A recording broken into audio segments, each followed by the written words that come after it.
Hello again folks, and welcome back to another HP Gaming GameLINK video. We have a prototype that we're looking at for you today. This is the new one by Bat Comet Games, and we're talking about the Great Barrier Reef, an ecosystem that spans a large portion of the northern tip of the eastern coast of Australia and beyond, and it is a cornucopia of sea life, coral, etc. We're going to be diving deep, and I mean very deep, as we take a, well, maybe not that deep now that I think about it, as we take a look at the new one from Bat Comet Games. This is Shallow Sea.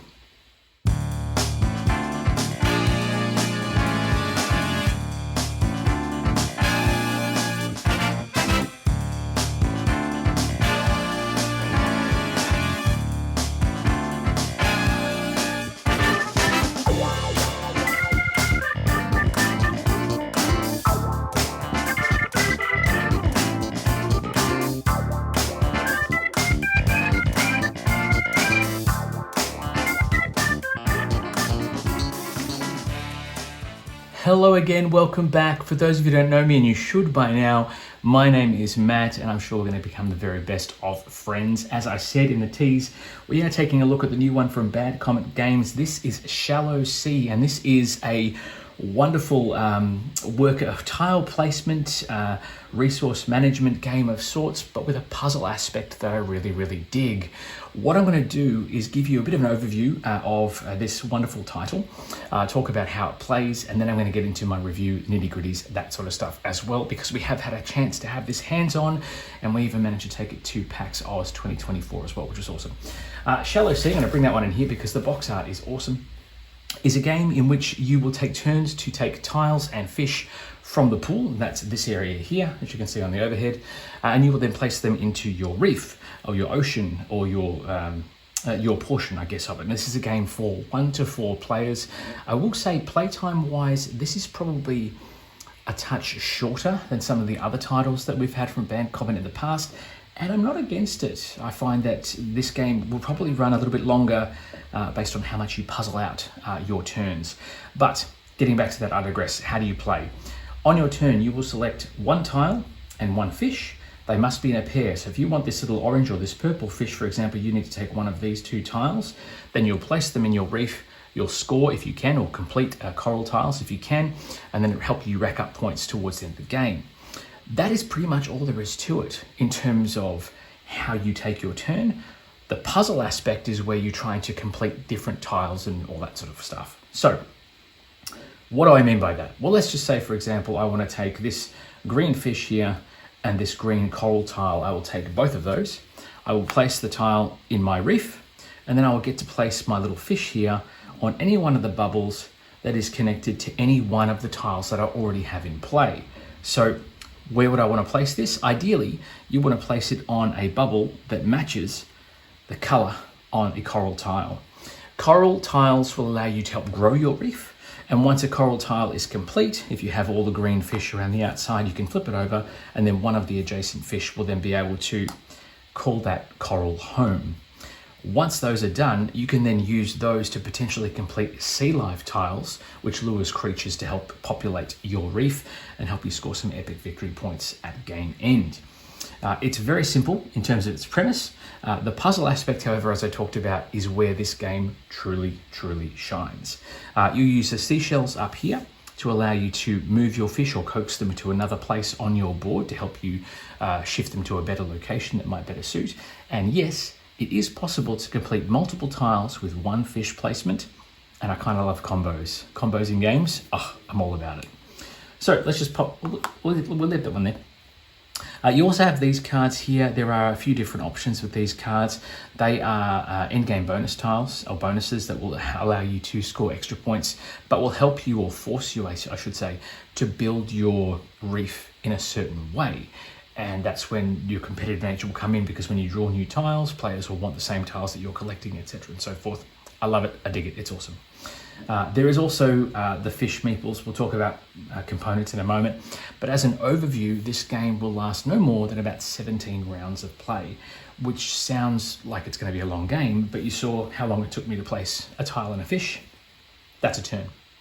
So As you play through the game, tiles will be repopulated, you'll grow your reef, you'll score points, you'll start getting combos, and towards the end game is when it's really going to get that nail biting, or who's in front, who's not in front. And then you'll use this handy score pad, which I will say Bat Comet always provides, to tally up their points, or your points, to decide who amongst you is the reef master. The point system here has got the player names here, points from cards, etc., and so on and so forth. And again, really simple, straightforward, easy rules to follow. So in terms of, we talked about how it sort of plays and how the game sort of runs. Now I just want to run through the components for you and talk about the production value for this game. Please remember this is of course a prototype. And this is obviously going to change potentially as the Kickstarter happens, which I believe by the time this goes to air will currently be running. So if you haven't already jumped on board, click on the link in the description, jump on the Kickstarter page and back. I will say we have no financial remuneration to recommend this game. I just like to recommend quality stuff, and I have never been disappointed with any of Bat Comet's products, this game included. Again, prototype components. However, each of these boards are individual. So you've got individual player boards, which I love, rather than one sort of communal space. Wondrous Creatures, the previous one from Bat Comet, had a massive sort of player space and then a tiny little player board. I like that there's a bit more play area that you can call your own, particularly the solo player as well, but I'll talk about that later. The tiles are quite durable, and again, I don't know if these are going to be upgraded in final production, but as chipboard, they are fantastic. They make a great noise. The double-sided coral feel, the flipping nature of it, is sort of like a bit like Othello when you're moving things around that game, black and white and so on and so forth. The seashells, I believe, are going to be potentially upgraded to wooden components, but even then the chipboard is still fantastic. Cardstock is wonderful. The artwork within this game is spectacular. The back of the sea life tiles, and I don't know if the overhead's going to do it justice, but the back of the sea life tiles have these gorgeous little artworks on different creatures, and they've got codes on them as well, which reference in the rule book, so you see how they score. I do love as well that they have in the rule book, and again, prototype, talked about the different mammals, give you a bit of history about the fish as well that are involved, sea life, etc., and also a breakdown about how the different elements complement each other within the Great Barrier Reef itself, which of course I love because I'm an Australian. So in terms of other components here, the fish meeples, if you have backed or supported Bat Comet in the past, you know that their meeples are something spectacular. Wondrous Creatures obviously had the mythical creatures you could mount up and had magnets involved. Way back to Wild Serengeti, which had all the African savanna and safari animals, which were amazing. Then of course Amazonia with all the Amazon rainforest creatures. This is no exception. The fish are small, but they are cut and screen printed to absolute perfection. Just doing, I mean, I'm not going to be able to give you justice, so I will get a close-up of these, but they are just the most amazing little critters in. They're just amazing. They're spectacular. There are 4 different types, 5 different types, 4 different types. It'll pop up on screen, but they are beautiful, absolutely beautiful. The artwork on the box here as well is quite spectacular. Even the coral tiles, when you complete a coral tile and you flip it over, get this beautiful artwork for the coral itself, and I'll get a close-up of that for you too. The art on the cards is brilliant. The artist has done an amazing job in putting this all together, and I think if there's one thing that Bat Comet prides itself on, it's their production value. And some games will up the production value because the game itself is subpar, and that happens more often than I would care to admit, but in this case the production value is great, but the gameplay is that much better. Simple to learn, difficult to master, easy to pick up and play, easy to teach, as I found when I've been taking this around to obviously pack sales and obviously around the table here with our local gamers. Very pick up and play. The whole production, again, prototype form, is very tight, very tidy, and I can't wait to see what the upgraded components look like when the Kickstarter launches and I go through all that information. All right, review time. Gameplay, we talked about components, we talked about the actual quality, how it sort of works as a game, etc. What do I really think? I've already touched on it a little bit. Shallow Sea is, in my opinion, one of the best titles that Bat Comet has put out. Why is that, you ask? Okay, production value is off the charts, as always. Gameplay is probably one of the most simple that they've put together. Wondrous Creatures was involved, obviously. Don't get me wrong, I loved it. Life of the Amazonia had a lot of a learning curve and was quite lengthy. Wild Serengeti, again, quite lengthy potentially, but there was a bit of conundrum trying to understand tableaus, movement, etc. Whereas here, you have your own little area to focus on. It doesn't matter what the other players are doing. You just have to, focus on here and what's in front of you, and also what's coming up here for tiles, etc. So being able to focus down, drill down to a core component board and to your own little problem-solving puzzle, I guess, it does mean that you are thinking turns ahead rather than bogging down with, what am I going to do? And it's not a game where you need to worry about being reactive. Oh, this player's done this, so now I'm going to have to change my strategy. There might be a bit of that with the tiles changing, but for the most part, it's just pick up and play, run with it, and go for it. So you can see I've moved on a little bit from where we were. I've advanced the board quite a bit, completed some corals, moved some fish into their new homes, etc.